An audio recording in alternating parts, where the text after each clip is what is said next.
Morning, everyone, and welcome to today's webinar on what's new in FME 2021. There's going to be a short introduction for myself, and then I'm going to hand over to Gavin, who is going to present on all of the new features and functions in FME 2021. So just as a brief introduction, if my slides want to change for me. So with me, as always, is Gavin Park. Gavin is our lead solutions consultant, and Gavin, as we all know, is our resident FME expert. He's a certified trainer, certified FME desktop professional, and an FME certified server professional. For those of you who don't know, I'm Gareth Cronin. I'm the commercial manager here in IMGS. Unfortunately, as we know, I don't have any of these fancy accreditations like Gavin. Maybe one day, if he takes the time to kind of teach me a thing or two. Before I jump into all the great stuff that Gavin's prepared for today's presentation, I just wanted to kind of highlight the fact that you may have noticed that the messaging from Safe Software has changed over probably the last 18 months or so. And that's because Safe Software have engaged with Gartner, and they are using Gartner's, I suppose, advice to kind of steer the direction of FME away from being just this geospatial ETL tool to kind of an enterprise integration platform. And you'll see with today's presentation a kind of shift towards that. I mean, you've probably seen it in the product the last little while. There's so much more spatial or non-spatial support at the moment than there's a lot of innovation and I suppose investment from Safe into that side of the business. So hopefully in time you'll see that you can start to tackle enterprise integrations using FME and with the introduction of dynamic engines, etc. And this was just a really nice you see that from the voice of the customers on the peer insights that Safe had gotten 4.9 out of 5 for peer insights, which is an amazing. We know how great they are, all the free content that they give us in terms of training and webinars, but it was nice that they're starting to get recognized on a larger scale. And then I suppose this is the last slide for me before I hand over to Gavin. It's just to kind of give you a bit of a feel when I talk about that kind of FME integration platform. It's this kind of move to kind of split out the different products and kind of shout out desktop, which everybody is familiar with, is where you auto your workspaces, where you're going to create that workflow to take data from A, convert it or transform it, reproject it in some way and push it out to some output as C. Server is where that kind of automation is and that kind of enterprise workflows come in. FME Cloud is the exact same as FME Server, as we know. It's gained a lot of popularity in Ireland probably over the last 9 months or so. And then we've FME Mobile. It's gone from being just this kind of concept a little while ago, well, a year ago, to being almost a product in itself, where you can create your workspaces and have them accessible on a mobile device, whether that be an AR representation of something, or if you wanted to capture data in the field, or be able to run a workspace out in the field to get, say, generate a report back to a device, or whatever it may be.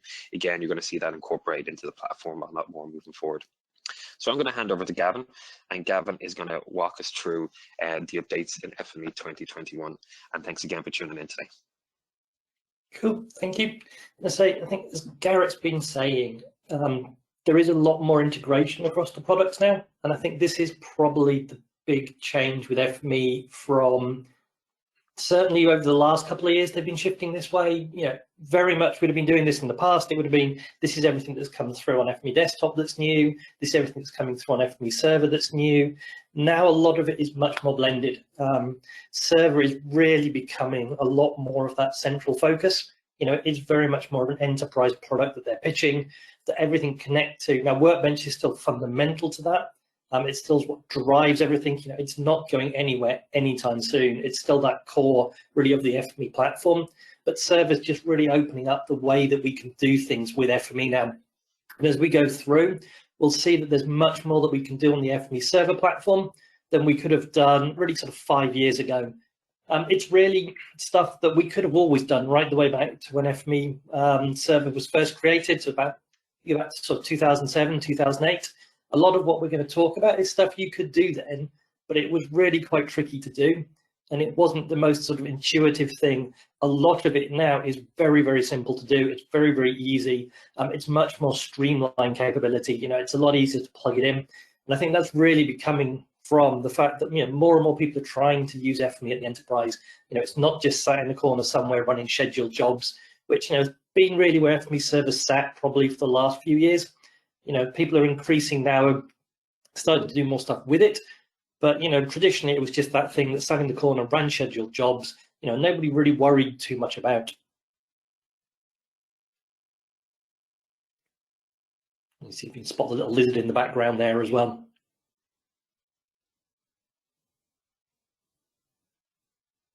Cool. So you'll probably seen, if anybody's downloaded FME 2021, we have a shiny new splash screen. The Zipster and the Lizard have got some minions, so we now have little transformers in the back. They're little Zipster family that they've started. And the reason it's a roller coaster, at least, really to indicate speed. So that's kind of where the background theme for this year is coming from. One of the things we'll touch on as we go through is there is a lot of performance enhancements. And I think it's certainly something you'll notice on desktop is that there isn't a huge amount of change that people will see that's very obvious. There's a couple of fundamental bits which we'll touch on, but a lot of it, will feel very much the same as FME 2020, but everything's just going to go a lot quicker. So a lot of the enhancements that have gone into desktop this time around are very much performance driven. There's a few new tweaks which we'll touch on, some new data stuff that's come in that's quite cool. But fundamentally, I think where most people will see this is in that performance area, which we'll come on to and have a look. So if we have a look at some of the transformation things we can do now, some of the new transformation stuff that we can actually add in, probably one big thing for a lot of users that's coming up is there's now ArcGIS Pro Annotation support. These apparently are different to ArcGIS Annotations. So there's two different types. So if you're using Pro, you're using annotation with Pro, and that hasn't been supported in the sort of file geodatabase and the enterprise geodatabase. Now, if you are using ArcGIS Pro with FME and you want to use annotations, you've got that ability now to write those out as well. So if you are looking to transition some of your existing sort of enterprise geodatabases, you can move those over. Sorry, Gavin, it's a bit hit and miss when I'm trying to change slide here, so bear with me. That's all right. Give you a chance to catch up. So one of the other things that's come in for a while has been data-aware dialogues. They were in the last release. They're very cool. If you've not seen them yet, they are very useful. Do go have a play. They're really coming from all of this cache technology that's sort of using there. So when you're running with feature caching, you have the data now, which means we can start to interact. And I know this has been something that a lot of people have requested when we're training, to say like, well, other products can do it, why can't we see the data? And it was always because of the way FME worked. The data wasn't really there when you were building the workspace. It only kind of flows through at runtime. With feature caching, the data is there, so you can see it. So they're starting to expose it more and more into the user interface on desktop. So, it's been in the tester, it's been in the test filter. We can go through. So here we can pull out the zone category. We've got the cache values, but it's also now in the attribute manager. So if you're using the attribute manager and you want to create conditional tests and things, you can start to see the values there. The other one that's really useful is the attribute exposer. So that's a really good one if you want to actually pull out those values. So where it's not been added to every transformer yet, they are still working on it. Certainly some of the web ones need it. Then the attribute exposer kind of will let you do it. So you have to kind of use the two transformers maybe rather than use the expose mode in the JSON transformer, for example. Though that will come through eventually, but it just means you can start to easily work with the cache values. It just makes life a lot simpler. And then probably the biggest change in desktop, actually for quite a while, is they've changed the parameter editor. So if you're creating user parameters, the way you create them now is a lot nicer. I think it will take a little bit of getting used to for people, just because it is a slightly different interface. So you'll notice on the left there, we have the usual parameter dialog. So, typically we'd have had, published parameters, private parameters. They've all been combined into a single user parameters. So there's still the concept of private ones, but everything will be listed there in one place. The FME server parameters have been pulled out. They were always a specific type of parameter, and they work obviously with the way FME server works to pull out information. So they have very specific roles. So they've just been made a little bit more obvious, pulled out, so it's just a little bit less confusing. It's a little bit easier to work with. But the big change is this user parameter dialog that's been added to it. So now rather than controlling them on that left panel, you can control them as a dialog panel. So what you can see is we have this new dialog. You can just click on the user parameters, right mouse click, but we can now go through and actually create the parameters here. We can see all the values. It's a little bit easier to work with. I can come in, I can do all my usual things. They've also enhanced some of the parameters. So this is just a simple text one. You can see we've got disable attribute assignment, which basically means I can assign attributes or not to it. Required basically means is it mandatory, and published is that sort of public-private type parameter. But I can now specify whether I want this to be HTML, whether I want it to be Python, JavaScript, JSON in there. So it just makes it a little bit richer. So when you go into the text box and the user has to enter it, they'll see all the syntax highlighting that matches. It's no longer just plain text that goes in there. Similarly, we've now got this new message option. Cut the video a little bit short. Need to jump back one.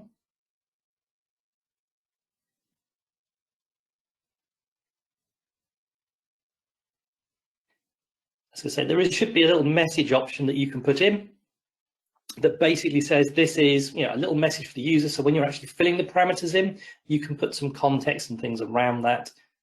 We've still got the geometry parameter. So if you've looked at using the geometry parameter, especially with FME Server, you can come in, you can specify that. It's a slightly easier interface, but it's broadly the same as what it was before. You can do your point lines and polygons for how you sort of information you want to capture. There's still no map in the client, though. I know that's a couple of people have asked about whether we could do that, and that's not something you can add in, unfortunately, at the moment. It's on server, but they've not put it into desktop. The numbers, we've got the option to put a little slider and things in now. We can set the range limits. So if you're setting numbers, you can say, well, I can't have values greater than, less than. And that just helps in terms of that validation. Users can't put in bad information up front. You can put a little bit of control in there. We can decide whether we want this to be an integer, and I can use the slider function there to do this. And then the big thing is we can actually start to group parameters together now. So I can create parameter groups to structure those user parameters a little bit more sensibly. And one of the big drivers for this is really making it easier for the user to fill a lot more of these parameters in. As we're moving to more sort of hub transformers, more package transformers and things that are coming through, this is really laying a lot of the groundwork for that process. So I can create a new group. I can say whether the group's published. I can have that group collapse or not collapse as we go through, whether it's an automatic state, whether I need to tick it to open up that subgroup as well, or to enable that subgroup. And obviously it's all drag and drop, so I can move things around, I can reorganize parameters.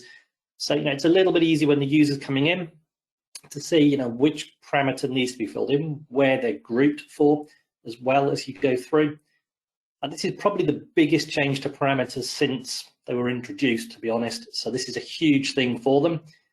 And it really is, I think, setting some groundwork up for future developments. So this is kind of the first iteration out. So there's going to be a lot to come in this space. And obviously then we can click on preview. So you can see we've got a little message there. We can put some descriptive content in. We've got that subgroup that we can expand and open up. We can tick on, we can come through. We've got our text value there, and then we've got our select location, so we could go through and enter some location information. So the idea is just to make them a lot easier to use. It's a lot richer than what we had there previously. Basically, good. The big thing though, they don't translate into server. I suspect they will do, but you can see that message has gone, some of that grouping logic's gone. So whilst they work brilliantly for desktop, they're a huge improvement. There's going to be a lot we're going to do with them on the desktop side. They don't really carry into server currently. So I can toggle that subgroup there on or off, and that will then enable those other subgroups, like the numeric data, to become active. So some of it will persist through, but it doesn't have quite that same nice structure and things there yet. I suspect that will come, if it's not later this year, it'll probably be next year with some of these things at a guess. Obviously, we do get the mapping. So on server, you do get the nice rich map functionality that's floating around. There is a user idea for a gazetteer. So if you'd like a gazetteer in the map, if you want to jump on the knowledge base, go upvote that idea, then I'll hopefully get that put in, because I think there's a lot of talk around using that. And I know I've spoken to a few people and said, oh, it'd be good if we could do that. So if you want one, go upvote the idea, and then Safe will look at putting that in. So it's already quite a popular idea as it is. And then there's this new Apache Parquet format, which everybody kind of been like, that's just a new format, hadn't really bothered too much with, but this is really kind of a high volume data storage. So if you're looking at large volumes of relatively straightforward data, so typically it'd be a CSV file. You might have 25 million rows in a CSV file. That is where Apache Parquet comes in. It's for these large sort of cloud database systems, big data type platforms. It's CSV, but awesome. That's really where it comes in. And the reason why we're pulling it out is the performance is massively better. So you can see that this data set's about 1.5 million rows. As a CSV, that took about a minute and a bit to read in, which is fine. That's not particularly shabby, but it's not as quick as it could be. In Apache Parquet, that read into FME in 0.3 seconds. It's a huge performance boost. So if you are looking at really big data sets and you're storing them in CSV, this new Apache Parquet format really helps speed things up. So if you're looking at big bulk data, it's definitely one to have a look at. And the same then goes through for transformers. Because we're bringing that data in, there's a lot of this performance stuff that we were talking about under the hood, about the way data moves through FME now. You can see here we've put a tester in to filter that data. Filtering the CSV was still reasonably respectable, minute and 16 seconds for just under a million rows, but it was 7 seconds with that Apache Parquet format. So there's a big difference there. So if you are looking at big data, performance is sensitive. For your application you wanted to process through, it's probably a good place to look at actually kind of bring that data in. We can also do clever things like upload that onto S3 and then push that into some of the big data platforms as well. So we'll hear us talk about Snowflake, which is a big cloud database. We can upload this with FME onto those S3 buckets. That then can be triggered again through FME SQL statement to actually load that data into that cloud database. And it means it's a very robust way of getting up large volumes of data. So FME will write a couple of million rows without any problems. If I've got a couple of 100 million rows, Parquet again gives me a good platform for getting into things like Snowflake and sort of the other big cloud database platforms for big data applications. There's a couple of new message connectors. So RabbitMQ is one we're particularly excited about because that's a really popular message broker. So all these really do is sit at an enterprise level and listen to messages. So one business application will put a message into a RabbitMQ queue or an Azure Event Hub, or you'll have heard us spoken about in the past, probably Amazon's SQS type message queues. And then another application listens to that queue, pulls that data down, and then processes that data. And it really lets you orchestrate very, very neat solutions at an enterprise level. They're very good for moving data through. We've been doing something recently on the RabbitMQ for tracking.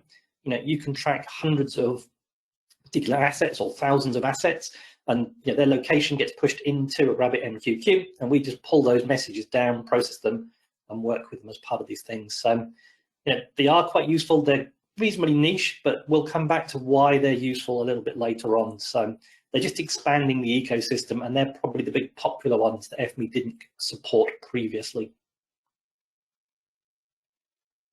The one that is going to be quite interesting is we now can talk to CCAM. You'll probably better know it as the software that sits behind data.gov.ie. So this means we can start to work with a platform like data.gov.ie. We can list all of the data sets. We can come in, we can start to see all the resources there, we can interact with it, we can upload data to it, whether that's data.gov or whether it's our own implementation. So you can see there, we just put in the link to it. We've got a token. The token lets us decide whether we are able to write to data. So I can create, delete. I've not got a token, so I'm just reading the data. So I can do things like list, I can list resources, but I couldn't create onto data.gov.ie. Now, if I have an account with the relevant token, I can do what I want on there. So if I need to upload my data, and we've had this with a couple of customers in the past, they want to push new data sets up as part of their open data strategy to data.gov.ie, we can start to work with this transformer now to automate those processes. So we can build out our data set, we can upload it, keep it current. So I've just listed here, and I've listed the entire content. So there's about just over 10,000 records on data.gov.ie at the moment. So you can see we've got some COVID statistics, attractions, valuations, Office API, meta errands, all there. We can read into that data. I can see when it was last updated. So I can see, some data there from 2018. There's actually a reasonably decent amount from 2021. So, a lot of organizations are keeping it current. which is quite good to see. So I then just took OSI, search for OSI, so you can see here, show me organization name Ordnance Survey Ireland, and I look for their 250K map, which is kind of that open map, pull down some open data. So that filters down to about 38 records. And then I can pass that into the next CCAN transformer, and that CCAN transformer there will then list all the resources.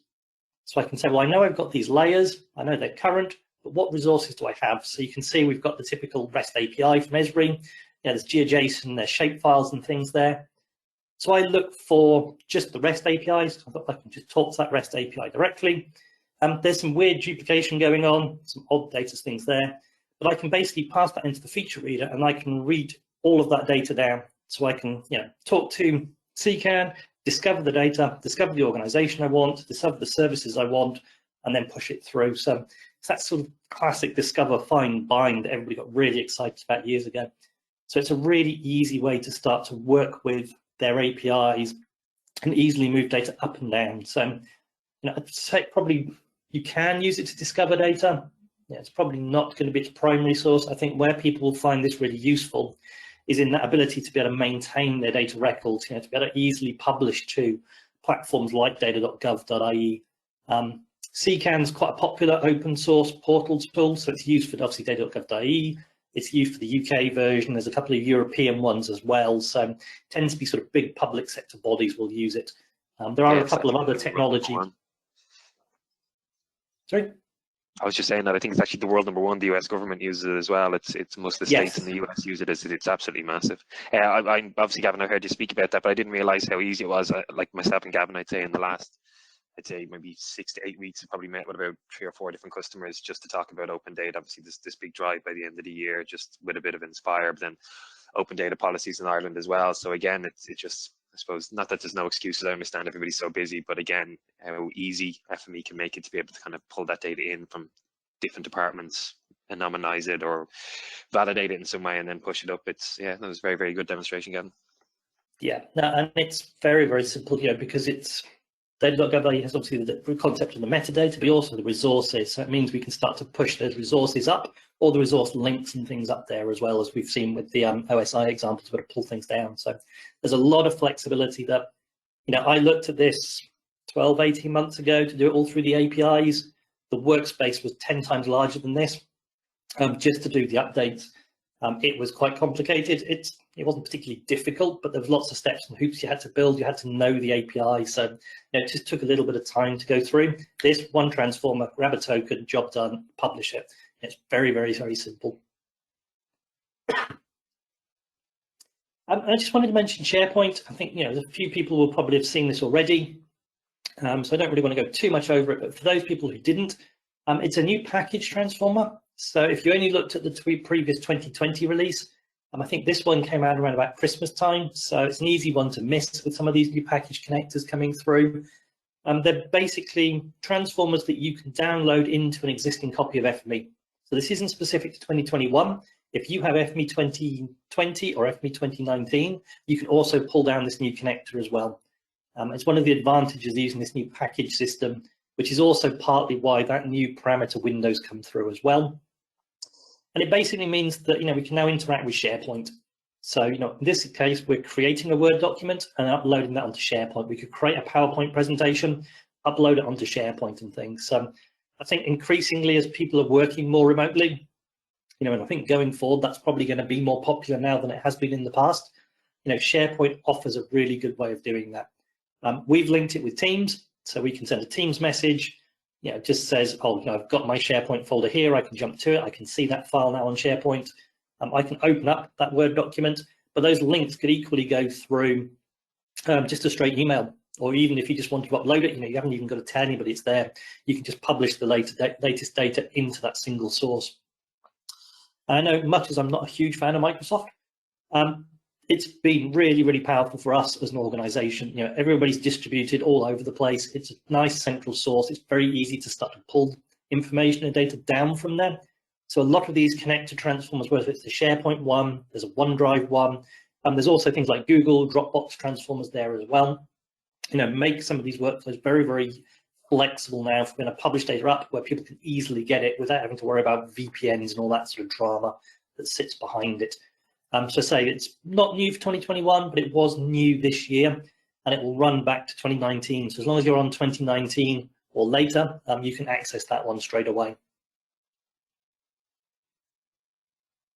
The other one that's come in, this is going to be an interesting one, and it's an easy one to do an entire webinar on its own, is Uber's H3 hexagonal indexer concept. So Uber have created basically an index that you can use that locates points at a particular geographic point or location in the world. So an example there you can see on the left-hand side in the transformer that SAFE have basically implemented with Uber to deliver this. You have different resolutions. So at the end one there, I'm using a 3 kilometer index. So what that will do is give me a unique index value for all the data that sits within a 3 kilometer square or a 3 kilometer hexagonal cell.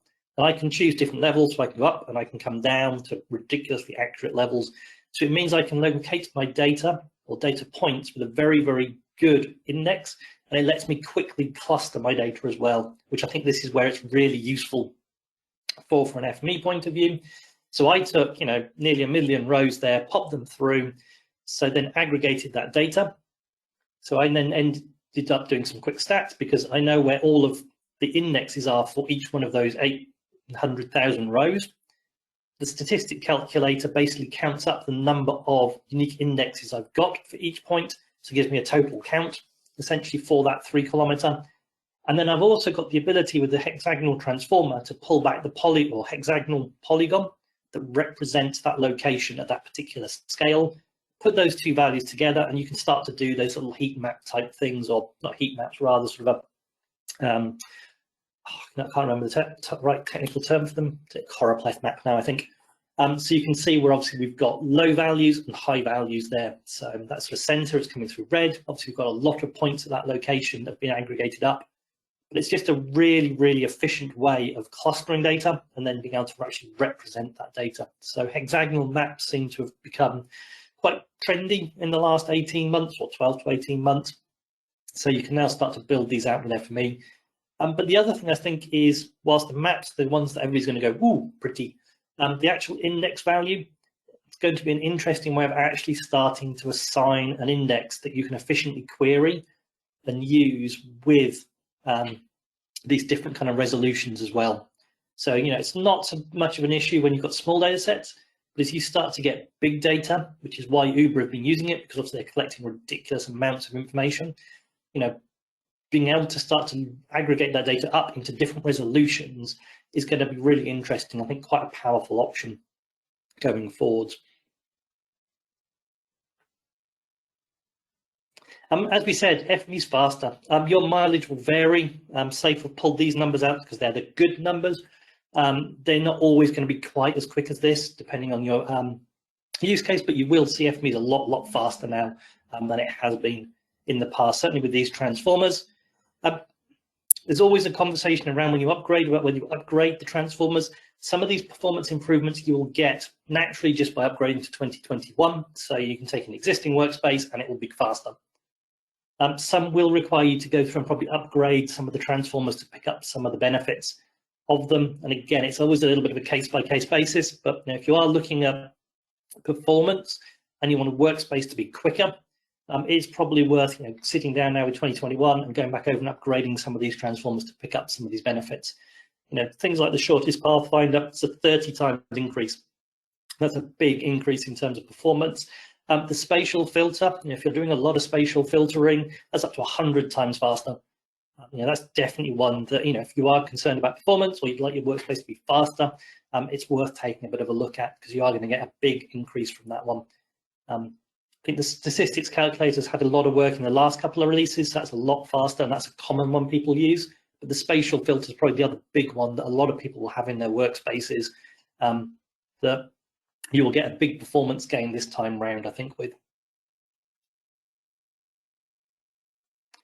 And obviously all of that gives us the back-end capabilities, and those performance increases migrate up onto server as well, because it's the FME engine. So all of that kind of performance enhancements built into the engine, so whether you're running it on desktop, whether you're running it on server, doesn't really matter. You're still running that same process. So the server's faster as well. there's obviously a lot more in Server. So the Workbench Studio is now present. You can look at your workspaces. This is an enhancement for the Workspace Viewer. It's essentially a rename. There is some edit availability in here, but you're probably not going to get too excited about it at any point soon. You're still going to be using desktop to author for a while yet, but this just gives you a nice way of viewing your workspace on the server. So if you want to find out what a workspace actually is, which is always a useful one, or what transformers, what settings, attributes and things are set up here, you can jump in now and play around with this one. And the other really useful one that again is probably a little bit hidden away is this enhanced failure handling. So basically, if a workspace fails for any reason on FME Server, you can tell it to retry and rerun. So we've had a lot of problems with ArcGIS Online, not necessarily always connecting on the first time. So basically, it gives you a message back that says try again later. So FME doesn't really understand that concept. It's like, well, I want it to work now, and if it doesn't, it's a fail. With this, it means we can retry. So we could build in some logic that said, well, if the workspace fails the first time, we'll add another run time or another instance of that workspace to try it again off that failure one. If it failed twice, then it probably was something catastrophic that was going to go wrong. If it failed the first time, it would run the second time. This just really simplifies that process, and it means that we can retry on things. And as you're talking to an increasing number of disparate systems, we always give Esri a hard time, but it's a big cloud database. There's a lot of reasons why something like that can fail. If you're going over the internet, you can have bottlenecks in your own infrastructure that slow things down, that lose packets, that just fail and go out. Same with database connections, other external services. As it becomes more disparate, there are more chances of things failing. So this just means, well, maybe it just failed because the internet went down. There was a problem, packet got lost somewhere, didn't get there. But if you try again, it'll work. Or that server's really busy. And actually, if I try again in a couple of seconds, it'll go through fine because that's the server load, will have cleared slightly enough for them to go through. So it just means I can come in, I can tell it to retry. I can set it to either just retry, or I can set up the custom options here. So I can set the number of attempts to retry again. I can set a wait. So, whether I wait 5 seconds between attempts, 20 seconds, or however long to connect. And the back off multiplier is basically just a randomization number along with a random number that says, first attempt maybe try after 10 seconds, second attempt maybe try after 30 seconds, then try after 60 seconds. So if it fails a lot of times, you can just slow it down a little bit so that it starts to try over a longer period, and then hopefully one of those attempts will go through. So again, I think it's really useful for those sorts of scenarios where you are connecting to an external system and that stuff will fail, not because there's a problem really with the external system or your process, it's just something in between will just cause it to go wrong. And especially with big systems these days, even if the end system can work, if you're going through an Azure platform, an AWS platform, it's only going to have something in one of their bits go slightly skewy, and then, it can break the connection. So it's just a really useful tool for actually just making things a little bit simpler. And you'll also notice that things like the webhook, the scheduler now have an error option on them as well. So we can pick up errors coming off those. So if webhook fails for any reason coming in, the scheduler fails for some particular reason, the email listeners fail, there's now an error port on there that we can start to pull some of the metrics and understand why that failed as part of the process. And we've also got the ability to manually run a workflow. So previously you'd have to kind of set up a schedule, then you'd have to kind of click on the little trigger option to run them. There wasn't an easy way just to say, well, I want to run this workspace, or this automation just on its own. You always had to kind of set something up to trigger it. Now they've introduced this manual trigger process, and you'll see on the top right there, you've got a little trigger button. You can just click on it and it will fire an automation off. So you might have a business process that you run on ad hoc pro setting, you just come in, run it occasionally, or maybe you want to, like here, run it on a schedule, but sometimes you want to override that schedule and do a current update. Somebody asks for the latest numbers right now. You can set up that manual trigger and you can come in and set it through here. So obviously it gives you a more technical way to come in and manually run it. That's quite easy if you're an FME admin, but we can actually start to link that manual trigger up into the server app. So you could have a server app that would run it. So a user could come in, for example, and still fire that process manually without ever really having to see the rest of FME Server. We could just do it through the REST API essentially, and we can build a little simple server app that will run that one now manually. So again, it just makes running automations a little bit easier than it has been in the past. But really, server workloads are changing. I suppose the next couple of bits are really starting to address something that's been happening over quite a while, really, but it's really sped up. Certainly in the last couple of years, we're seeing many more customers moving from using just FME to run scheduled tasks. It's kind of forgotten about in the corner. It just works. It just does the data transfers, data from A to B, quite happily runs, transforms that data. But actually now we're seeing more of these automations coming through. We've got more server apps and things coming in. It's doing much more across the enterprise, and it's much more reactive. So, we've got server apps to run things. We've got the automations that are running, that are being triggered by external systems. We'll come on to data streams. There's a whole new thing around data streams in terms of the way that data runs, uses engines that come in. So there's an awful lot of complexity coming through that's changing the whole way we run FME, and that's really been challenging to run with the commercial models for FME, because you'll know everything runs through the engine. So on server, every job's an engine run, and the number of engine jobs you can have concurrently is tied to the number of engines you have. So that really starts to put some challenges in around managing your server, managing these different kind of applications coming in, the different demands on your platform.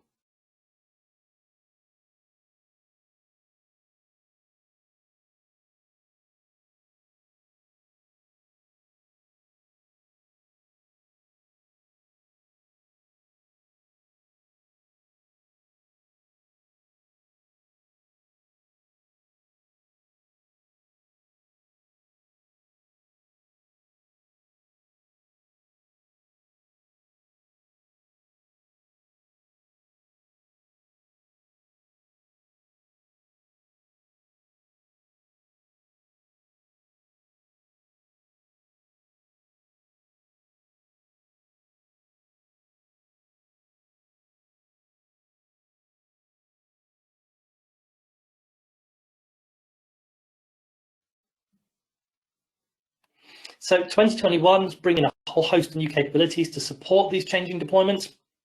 So it means that we can start to actually do some around some of these things. So there's a couple of big things, the dynamic engines that have kind of come in are now coming to fruition, and then some ways to actually better manage these as well.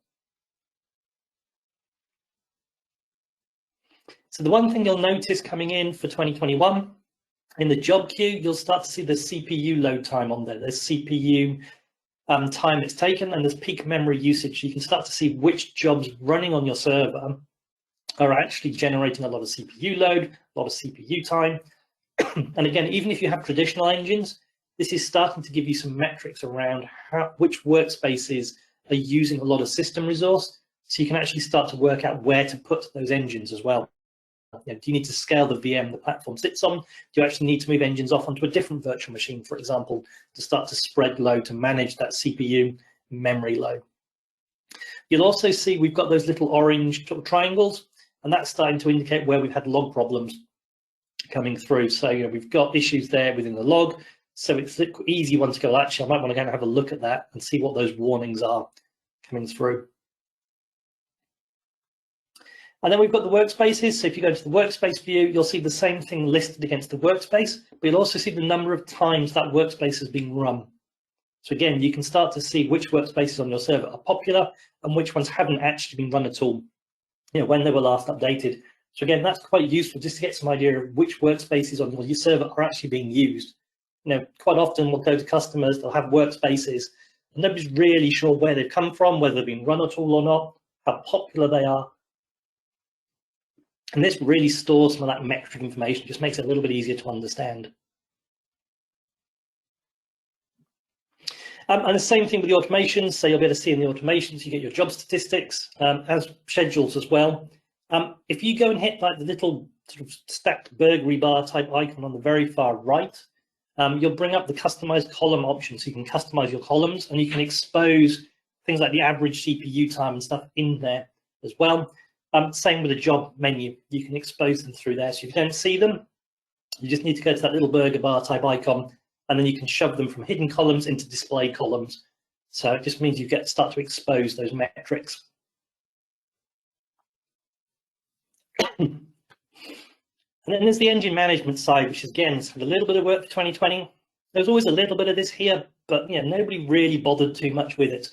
That diagram on the top left, typically it was a straight stack down. You'd have a job router, the dynamic manager, and you have an engine, maybe 2 engines. And it was really never that interesting to look at. There weren't very many customers with big deployments to make that diagram look good. These days, there's a little bit more to it now with the dynamic engine concept coming in.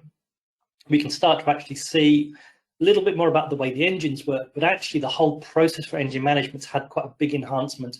And it means that, whereas before we'd start the engines and basically forget about them, now we can actually start to jump in, look through at some of the options that we've got.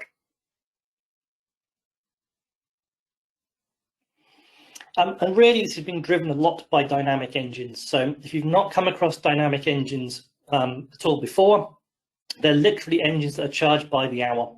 So you buy a block of usage, and it's a nice fixed box. So from a procurement point of view, it's quite an easy purchase because it's, I'm going to buy this, and I'm going to buy this each year going forwards.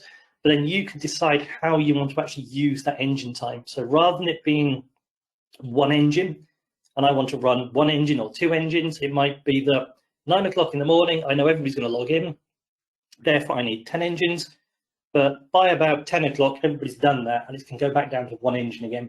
And it means you can start to actually burst for a lot of these really spiky environments where you don't really know where the load's going to come in, or you have some idea of where load is going to come in terms of time, but it's going to be in very short periods. It might be during the working day. You don't want to pay for engines that are running overnight. So rather than maybe run and get authorization to buy 2 engines and then try and juggle your load balance for 2, you can now get a block of dynamic engine hours and burst that up to run 5 engines, but then collapse that back down to basically no dynamic engines as well. You could see this kind of in a BI instance in enterprise where, as you mentioned, everybody comes on or logs on at 8 o'clock in the morning, wants to refresh all the dashboards again, where you have those kind of dynamic engines ready to refresh it all. And then whatever, come 11 o'clock when everybody's kind of reviewed the main information, where you just kind of bring it down to just that single engine, you're just doing those refreshes throughout the day. Yeah, and the idea is not only that you can run those engines dynamically, but we can actually scale those engines up and down as well.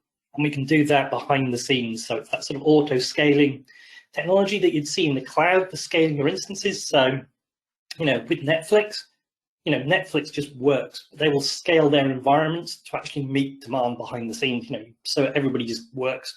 This is the same thing we can kind of do with the engines for FME. So you'll see in the bottom there, we've got credits. The big thing with the dynamic engines is they only pay for when they're running. So you only call down on your credits when that actual CPU usage is being used up. So if the engine is there and assigned, but it's idle, you won't be charged for it. So I can put 4 engines up, and if they're idle, I'm not paying anything. It's only when they're processing that they will then start to actually burn down on that credit, which is where it becomes really flexible to actually start to meet some of these load demands around, and actually cost efficient to meet a lot of these load demands. I know Garrett always laughs because I get very excited by these, because it's something that, technically we've been able to do a lot of things with FME in the past, but commercially it was always a little bit harder. It was a much tougher discussion. The dynamic engines actually make these much simpler. So you can see here, we've just got an example FME engine, server environment. You can see it's running one particular job. We can come in, you'll see that we've got a couple of dynamic engines. One of those is assigned to a stream, which we'll come on to shortly. The other is my priority queue. So any job that goes into a priority queue will get triggered by that engine. So that's kind of my high priority. This job must run now. And I've got 3 standard engines just sat there kind of in the background, taking care of that sort of base load, that base demand, all the big ETL tasks that you need to do. They're really easy to add. You can just come in, you can choose, scale up and down your number of engines. Now, the standard engines are tied to your license. So, depending on your license, it's going to be the number of engines. The other engines are obviously you can choose based on credits. I can also set up job routing rules. So we've seen all the job metrics. So I can now say if a job takes more than 50% CPU and runs for longer than a minute, I can send it to a particular job queue. So I might have that as a bulk ETL engine. So any of those jobs will automatically be assigned across to a bulk ETL one. Or, if it was a smaller job, I could create a new queue here to run it as priority. So this might become something coming in from, an FME server app that users are using and need to query very quickly, a web service type thing or a webhook. So, it's not the most exciting part of FME, and if you've only got one engine, you're probably not really going to get too into this. But it's really about being able to be more flexible and be able to manage engines more. So I think as users grow into FME, certainly as there's more ELA type licenses coming through, the dynamic engines they're coming in, there's a lot of options here around what we can do with the FME engines to actually scale the platform and actually deliver a lot of what was more tricky a few years ago, a lot more elegantly now with FME. Without having to buy lots and lots of very expensive engines. And it's not just the engine management that's become more dynamic, we're actually looking at more dynamic workflows. So one of the interesting ones that came in with FME 2021, and it was actually in the back end of 2020.3 as well for the release, was this new sort of dynamic workspace. So within automations, we could run a dynamic workspace. I must admit, this was one I kind of looked at initially and went, this is interesting, but I'm not quite sure what this is going to do. And then we started to play around with it a little bit. We had a couple of customer requirements come up, and it was like, oh, this is actually going to be quite cool. So in this example here, we have a customer who's got about 50 workspaces they need to run.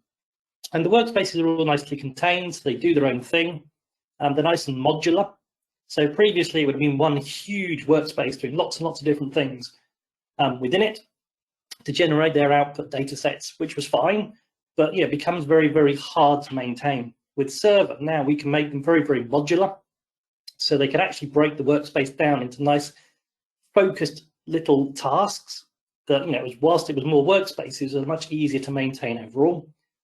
And then basically ran a schedule, so it was a nightly schedule that would then run them. But what we didn't want to do is have to set up 50 schedules to do with them, or one massive automation that was going to run through all of those processes.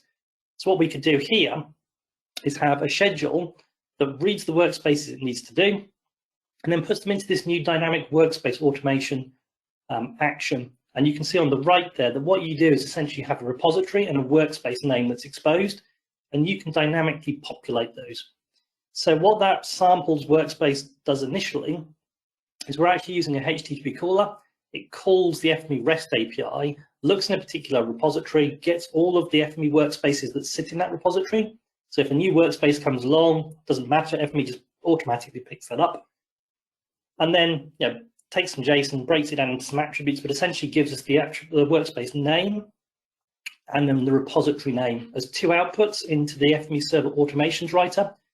They come out of that little workspaces blob on the bottom there. We're logging them just for dev purposes in the middle. They then go into that dynamic workspace one, and then obviously we can start to now run those individual workspaces. So that one schedule will kick off 50 workspaces behind the scenes in the background. And run all that processing, from a very, very simple workflow process. And the reason we can do, or this is becoming more useful, is not just to run, bulk numbers of workspaces, but it's to make decisions on which workspace to run from what message is coming into FME. And again, when you start to get to an enterprise level, you might have lots of different systems you need to run, passing information into FME, and then based on what that message is, you might want to enrich some of that data flow, so that might be one workspace, but then depending on what's coming in, you then might want to run multiple workspaces from that, so we can use those to actually push that process through. So we're doing the same thing with Survey 123. So, user might have 20 different surveys on Survey 123, but rather than having to build 20 different workflows within FME to look at each one of those individual surveys, we can have a single webhook that all of those surveys talk to. That will push that message in. We then have a workspace that processes the incoming message, works out all the logic for it, and says, right, it's this particular survey, therefore it needs to be run by this particular workspace, and it hands it off to that dynamic workspace reader, which runs that workspace. Doesn't matter if I add another workspace or another survey, the same automation will keep picking this up. And this came out because firewall rules actually reverse proxying information back from externally, back in through the webhook, and then back out. And then the other part that's come in that is going to be new, that's not really new, but is now much more exposed and actually much easier to run with and more cost effective, is streams. So we always used to laugh, so we'd like show my age, but with like the desktop, you didn't really want the streams crossing. It always looked very, very cluttered. But now we can actually start to manage data streams much more efficiently in FME. So the big reason for this is sensors. Sensors are one of the huge explosion, IoT devices, an awful lot of content now coming in. That all data comes in more or less real time. So it's a stream of information. And that doesn't traditionally lend itself to, a workspace running on a schedule. It needs to be faster. So FME's always had the ability to actually be able to listen as a constant flow of data, but streams really just solidifies that implementation, makes it easier to manage, to see what's going on. And then with dynamic engines, makes it cost effective.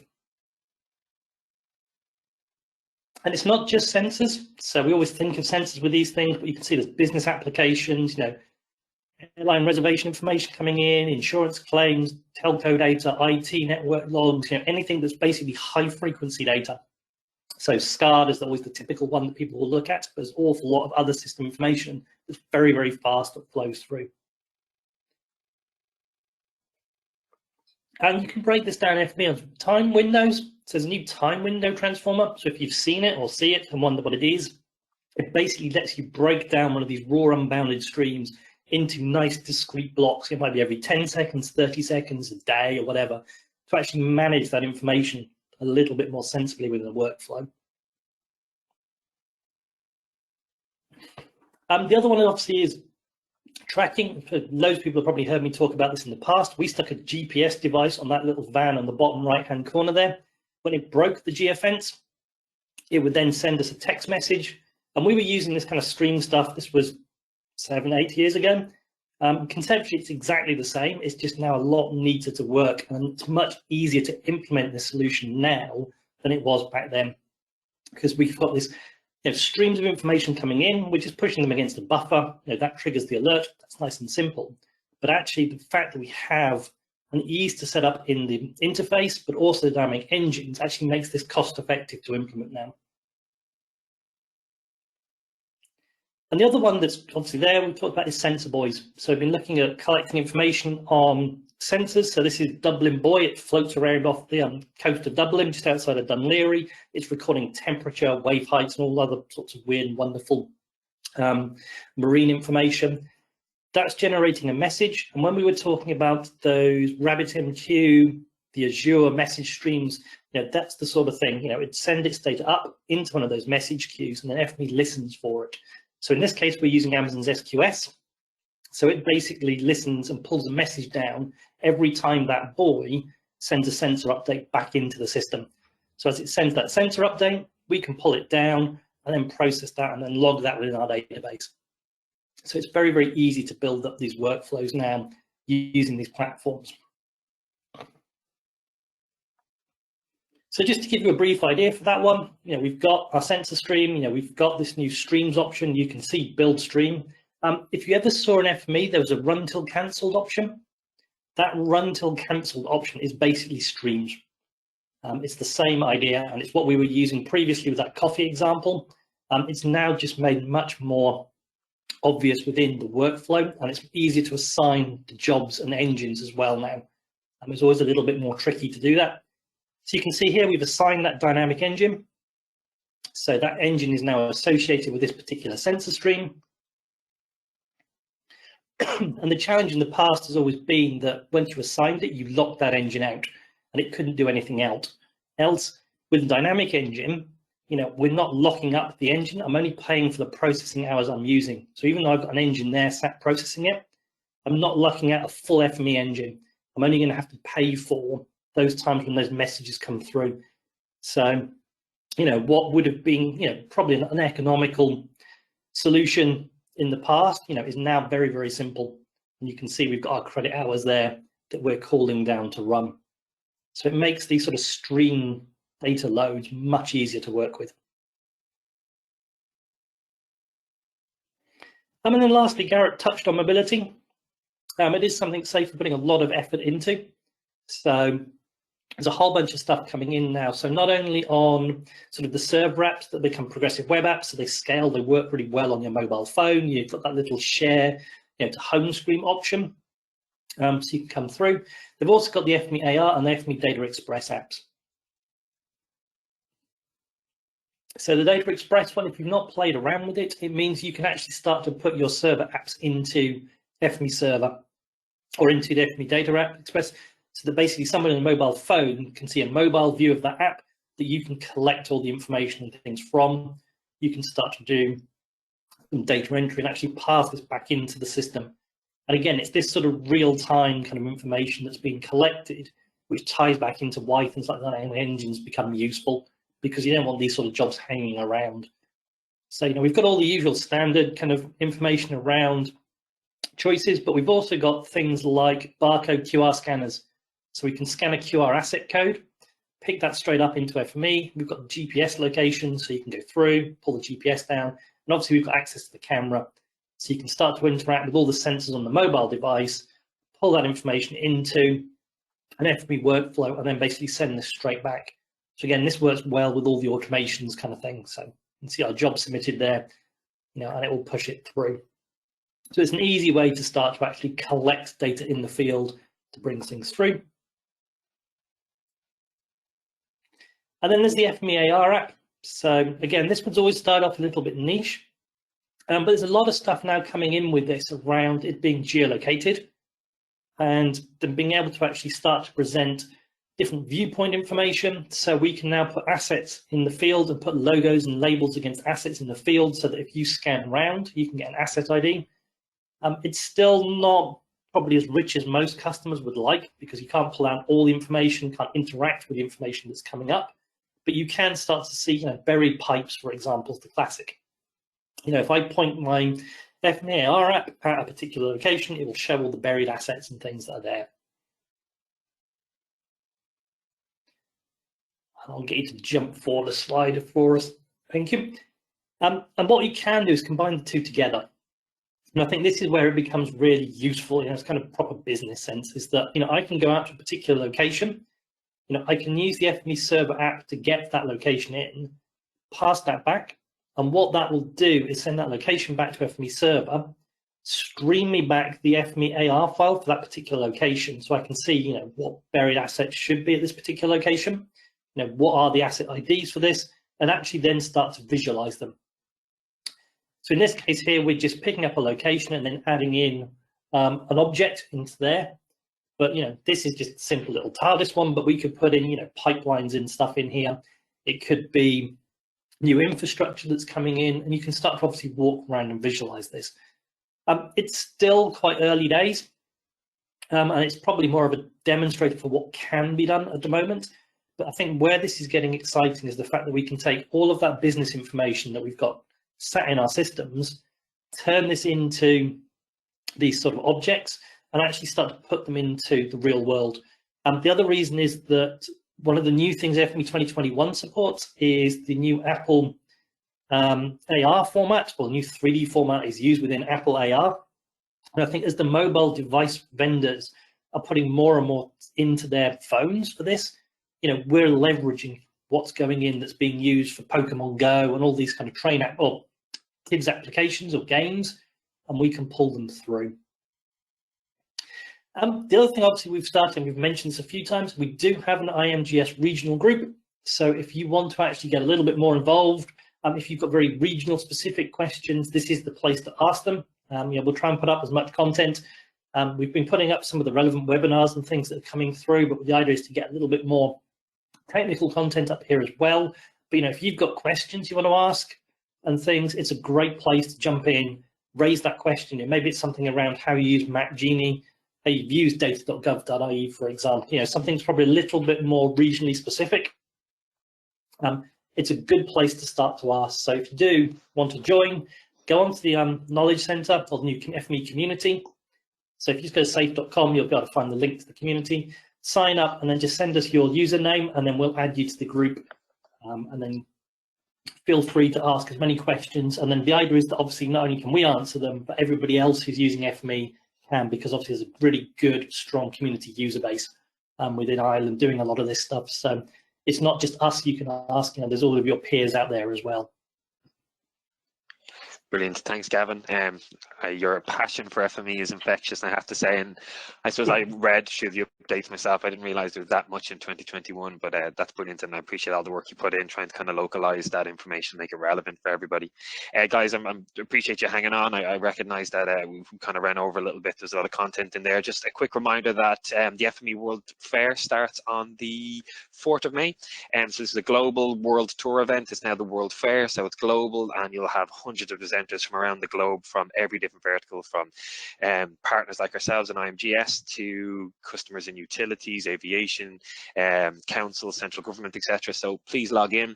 Gavin and I are going to be presenting on fusing and embedding data analytics with FME, Snowflake and Sisense, and that's kind of fusing data from around, or what we'll show is fusing data from around the organization to enterprise data, fusing it all together and then embedding it either into FME reports or embedding FME into BI or other applications to be able to kind of quickly generate these reports as well. It's a really, really interesting presentation. So if you have a bit of time, please come in and register, and our follow-up email will have the registration link for it.